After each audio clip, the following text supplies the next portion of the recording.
ध्रुव एक मशीन की तरह डायन के पीछे चला जा रहा था। उसी समय अच्युत चारण ममता के घर की ओर बढ़ रहे थे। उन्होंने ध्रुव को घर से बाहर जाते हुए देखा तो वह ध्रुव के पीछे भागे और उन्होंने ध्रुव को रोक लिया। कहां जा रहे हो ध्रुव? ध्रुव भी अपने दादू की आवाज सुनकर एकदम से चौंक उठा। ध्रुव ने अपने आसपास नजरें घुमाई। उसे भी अचरज हुआ कि वो तो घर में सोया हुआ था, तो फिर बाहर कैसे आ गया? ध्रुव बोल पड़ा, मैं यहां बाहर कैसे आ गया? और वो कहां गई जो मुझे अपने साथ चलने के लिए कह रही थी? वो बता रही थी कि मैं मरने वाला हूं और एक वही है जो मुझे बचा सकती है। अच्युत चारण ध्रुव की बात सुनते ही समझ गए कि मामला गड़बड़ है। उन्होंने ध्रुव से पूरा मामला जानना चाहा। वैसे भी ध्रुव अपने दादाजी से कोई बात नहीं छुपाता था। ध्रुव ने रघु के आवाज देने वाले मामले से लेकर खूबसूरत स्त्री के मुंडी हिलाने तक वाली बात एक सांस में बता दी। अच्युत चारण समझ गए कि रघु का शरीर पुरानी हवेली में डायन के कब्जे में है, इसलिए ककून में भी रघु की लाश नहीं मिली थी और रघु की आत्मा अपने शरीर की मुक्ति के लिए ध्रुव से मदद मांगने आई थी। अच्युत चारण को यह भी समझ में आ गया कि डायन की नजर ध्रुव पर भी है, पर क्यों? ये एक रहस्य ही था जो डायन के अलावा और कोई नहीं जानता था। दादाजी की आंखों के सामने चंपा का रोता हुआ चेहरा आ गया, जिसने दादाजी से अपने बेटे की लाश ला देने की मांग की थी। पर दिक्कत यह थी कि रघु ने ध्रुव से मदद मांगी थी, इसलिए बिना ध्रुव को साथ लिए अच्युत चारण रघु की बॉडी को हाथ तक नहीं लगा सकते थे। आखिरकार दादाजी ने ध्रुव को पूछ ही लिया, जितना भरोसा तुम अपने दादा पर करते हो उतना ही भरोसा रघु तुम पर करता था। क्या तुम अपने दोस्त रघु के शरीर को लेने मेरे साथ पुरानी हवेली चलोगे? ध्रुव ने अपने दादाजी की बात सुनकर तुरंत हां में मुंडी हिलाई और दूसरे ही पल अच्युत चारण ने ध्रुव का हाथ पकड़ा और ममता के घर की ओर दौड़ लगाई। घर पर पहुंचते ही अच्युत चारण अपनी अटैची में से मंत्र सिद्ध किए हुए धूप, विभिन्न रंग की बाती, लालटेन अपने झोले में भरने लगे और अपना सिद्ध किया हुआ चाकू लेना तो कैसे भूल सकते थे। अच्युत चारण ध्रुव के साथ कमरे से बाहर निकले तो ममता वहीं खड़ी थी। ममता ने अच्युत चारण को बात समझानी चाहिए कि अच्युत के कहने के बावजूद ऐसा क्या हो गया था कि ममता और ध्रुव को चौरंगा गांव की धरती पर पैर रखना पड़ा। पर अच्युत चारण ने ममता को परिस्थिति के चलते खामोश रहकर अच्युत चारण की बात सुनने को कहा और ममता के हाथ में एक लंबी सी मोमबत्ती पकड़ाते हुए कहा, मैं और ध्रुव रघु का शरीर लेने पुरानी हवेली जा रहे हैं। पूरे गांव को पता है कि पुरानी हवेली का ताला अब टूट चुका है, इसलिए यह तुम्हारी जिम्मेदारी होगी कि तुम इस मोमबत्ती को बुझने ना दो।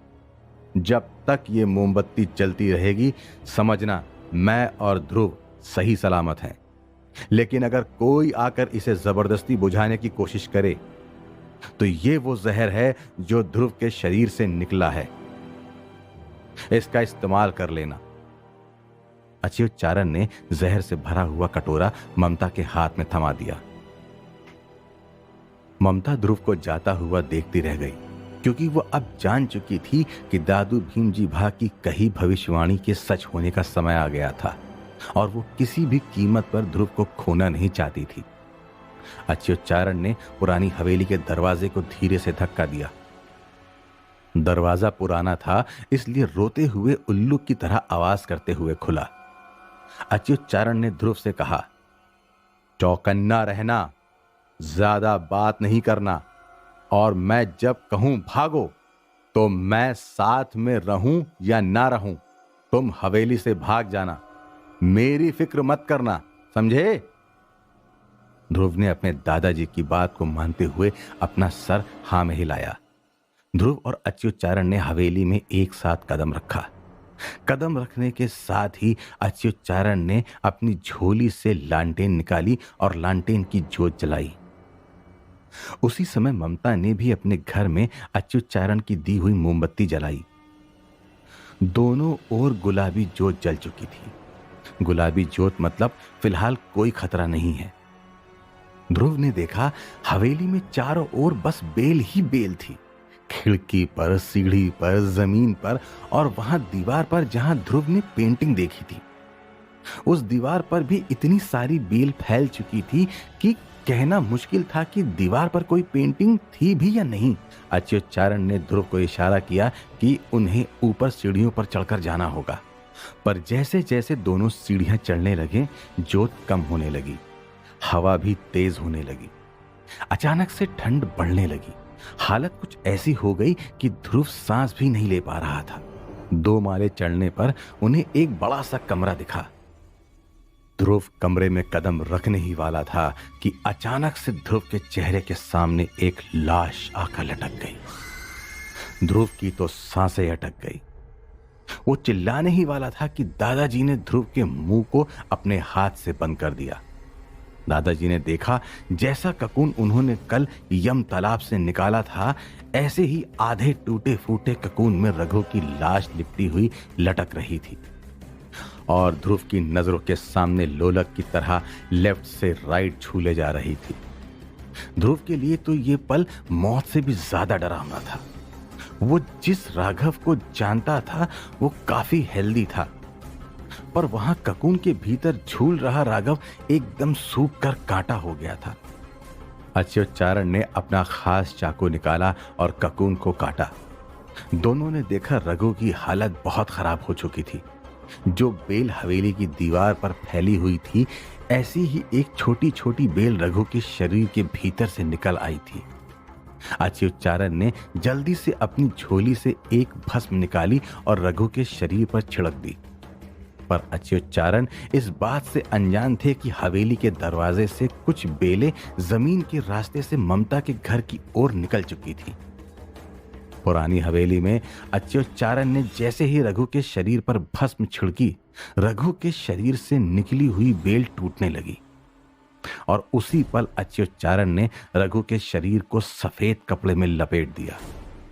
तभी ध्रुव का ध्यान खिड़की के बाहर गया। खिड़की के नीचे वही खूबसूरत बला हाथ में लालटेन लिए खड़ी हुई थी और ध्रुव को अपने पास आने का इशारा कर रही थी। ध्रुव एक पल के लिए डर गया और दूसरे ही पल उसने देखा वो स्त्री वहां नहीं थी। पर यह बात पक्की थी कि हवेली में गड़बड़ होना शुरू हो गई थी। इससे पहले कि ध्रुव को समझ पाता, पेड़ की एक बेल सीढ़ियां चढ़ती हुई तेज गति से ध्रुव जहां खड़ा था वहां आ पहुंची और ध्रुव के पैर को लपेटकर नीचे की ओर खींचने लगी। ध्रुव चिल्लाया, दादू!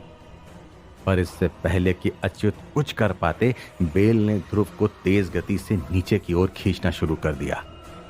ध्रुव चिल्लाने लगा, छोड़ो मुझे, जाने दो! पर बेल ने ध्रुव के पैर को जबरदस्त पकड़कर रखा था। धाड़ धाड़ करते हुए ध्रुव सीढ़ियों से दूसरे माले से पहले माले पर पहुंच चुका था। ध्रुव की हड्डी पसली एक हुई जा रही थी। जब अच्युतचारण ने यह देखा तो वो भी ध्रुव को बचाने के लिए बेल के पीछे भागे, लेकिन अच्युतचारण की स्पीड के सामने बेल की स्पीड 10 गुना ज्यादा तेज थी। अच्युतचारण ने जंप लगाते हुए बेल को पकड़ना चाहा, पर वो बेल को पकड़ नहीं पाए। यहां ममता को घर में किसी का घर में आने का एहसास हुआ। जैसे ही ममता ने टर्न होकर देखा तो उसके पूरे घर पर बेल का कब्जा कर दिया गया था। इससे पहले कि ममता कुछ कर पाती, बेल ने मोमबत्ती को भी जकड़ लिया। ममता समझ गई कि अगर इस बेल ने मोमबत्ती को बुझा दिया तो अच्युतचारण और ध्रुव दोनों नहीं बचेंगे। वहां पुरानी हवेली में दादाजी ने देखा कि अगर उन्होंने ध्रुव को नहीं बचाया तो बहुत गड़बड़ हो जाएगी। रघु के साथ वो ध्रुव को भी खो बैठेंगे। दादाजी सीढ़ियां उतर रहे थे और साथ में हनुमान चालीसा पाठ भी कर रहे थे, लेकिन जब उन्होंने देखा कि ध्रुव को बचाना अब नामुमकिन सा हो गया है तो उन्होंने आखिरी चांस लेते हुए सीढ़ियों से सीधी जंप लगा दी और ध्रुव के पैर को जो बेल पकड़े हुए थी उसी बेल को पकड़ लिया। लेकिन बेल अभी भी रुकने का नाम नहीं ले रही थी। उसने ध्रुव के साथ अच्युतचारण को भी घसीटना शुरू कर दिया था। यहां ममता के घर पर मोमबत्ती को लिपटी हुई बेल अचानक से बोल पड़ी। ध्रुव के नाम से रोना शुरू कर दे, क्योंकि अब हम उसे नहीं छोड़ेंगे। बेल हंसे जा रही थी कि तभी ममता का ध्यान वहां रखे जहर वाले कटोरे पर पड़ा। हवेली में अच्युतचारण ने बड़ी मुश्किल से जेब से अपना तंत्र विद्या से सिद्ध किया हुआ चाकू निकाला और उन्होंने बेल पर दे मारा।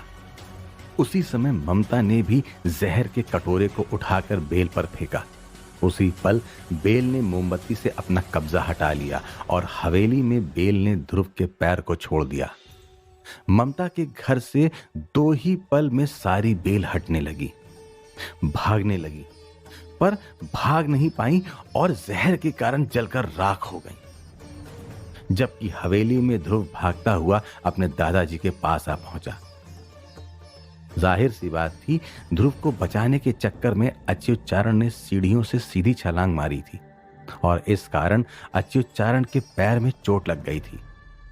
ध्रुव ने अच्युतचारण से माफी मांगते हुए कहा, मुझे माफ कर दीजिए दादाजी, ये सारी मेरी गलती है। आज मेरे कारण आपको ये चोट आई है। लेकिन अच्युतचारण ने ध्रुव को समझाते हुए कहा, यह समय रोने का नहीं है। ये मत भूलो ध्रुव कि हम यहां क्यों आए थे।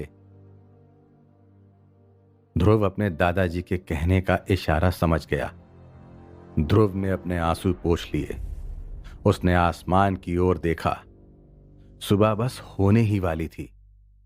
ध्रुव ने अपने दादाजी को अपना लिया हुआ निर्णय बताते हुए कहा, मैं अभी रघु का शरीर लेकर आता हूं। ध्रुव ने दादाजी को सहारा देते हुए दादाजी को हवेली के बाहर पत्थर पर बैठा दिया। ध्रुव जब रघु का शरीर लेने फिर से हवेली के भीतर आया तो उसका ध्यान गया अच्युतचारण का खास चाकू वहीं गिरा पड़ा था। ध्रुव ने चाकू को उठाकर अपनी जेब में रख दिया। फिर वो एक सांस में 2 मंजिल चढ़ गया। इस बार उसकी सांस बिल्कुल नहीं फूली और ना ही उसे किसी ठंड का एहसास हुआ। ध्रुव सीधे उसी कमरे में जा पहुंचा जहां दादाजी ने रघु की लाश को सफेद कपड़े में लपेटा था। ध्रुव अपने साथ अपने दादाजी के झोले से कई सारी रस्सियां लेकर आया था, तो उसने रघु की लाश को रस्सी से बांध लिया और फिर रघु की लाश को अपनी पीठ पर उठा लिया। वैसे भी रघु के शरीर में हड्डियों के सिवा कुछ बचा नहीं था, इसलिए ध्रुव ने आराम से रघु के शरीर को अपने कंधे पर उठा लिया। लेकिन जैसे ही ध्रुव ने रघु को उठाया, उसे लगा एक ठंडी हवा ने पीछे की खिड़की से तेज गति से बहना शुरू कर दिया और ध्रुव को लगा जैसे किसी ने उसे सीढ़ियों से धक्का दिया। ध्रुव ने मुड़कर देखा, पर पीछे कोई नहीं था। धीरे धीरे ध्रुव रघु के शरीर को लेकर अपने दादाजी अच्युतचारण के पास बाहर आ पहुंचा। अच्युत ध्रुव को जिस तरह देख रहे थे, उनकी आंखों से साफ साफ दिखाई दे रहा था कि वो सोच रहे थे कि अगर इस समय उनका बेटा केशव यहां होता तो ध्रुव को इतनी छोटी आयु में बस ये सब नहीं झेलना पड़ता। ध्रुव ने अपने दादाजी को बताया कि वह अपनी बुआ मां यानी कि ममता को बुलाकर लाता है और फिर उसे रघु के घर रघु का शरीर भी तो पहुंचाना है। ध्रुव ममता के घर पहुंचा और उसने ममता से अपने दादाजी की सहायता के लिए डॉक्टर बुलाने की बात कही और खुद अपने नन्हे कंधे पर अपने जिगरी दोस्त के मृत शरीर का भार उठाए पहुंच गया अपनी चंपा मौसी के घर। अब देखना यह है कि क्या होता है चंपा मौसी के आंगन में। क्या हीरा ध्रुव को चंपा के आंगन में पहुंचने से पहले ही रोक लेगा? क्या अपने बच्चे को बचाने के लिए केशव लौट आएगा, या ध्रुव अपनी दोस्ती की कसम खाते हुए डायन को खत्म करने की शपथ लेगा?